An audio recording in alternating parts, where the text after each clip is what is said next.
ঈদ যাত্রার শেষ দিনে রাজধানীর বাস টার্মিনালে নেই কোনো যাত্রী চাপ, নেই কোনো হাঁকডাক। বিআরটিএ চেয়ারম্যান জানালেন, ঈদের ফিরতি যাত্রাও যেন স্বস্তিদায়ক হয় সেজন্য 14 এপ্রিল পর্যন্ত কন্ট্রোল রুম চালু রাখবেন তারা। আহমেদ সরারের রিপোর্ট। এই চিত্র রাজধানীর গাবতলী বাস টার্মিনালের, যেখান থেকে উত্তর ও দক্ষিণবঙ্গের গাড়িগুলো ছেড়ে যায়। ঈদের আর একদিন বাকি থাকলেও টার্মিনালে নেই ন্যূনতম যাত্রী চাপ।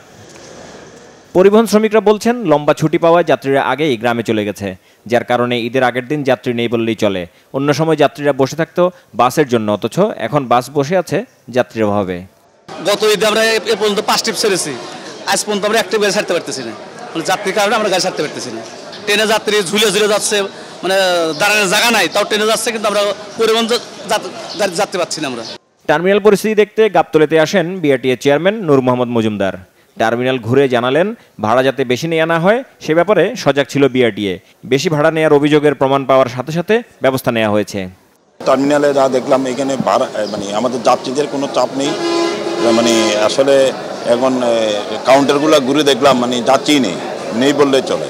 ফিরতেও যাতে নির্জনদাট এবং স্বস্তিদায়ক হয় সেই লক্ষ্যে আমাদের কন্ট্রোল রুম কিন্তু আগামী 14 তারিখ পর্যন্ত আমাদের কন্ট্রোল রুম চালু থাকবে। কেউ অতিরিক্ত ভাড়া নেওয়ার চেষ্টা করছিল, সেগুলো আমরা জরিমানা করেছি।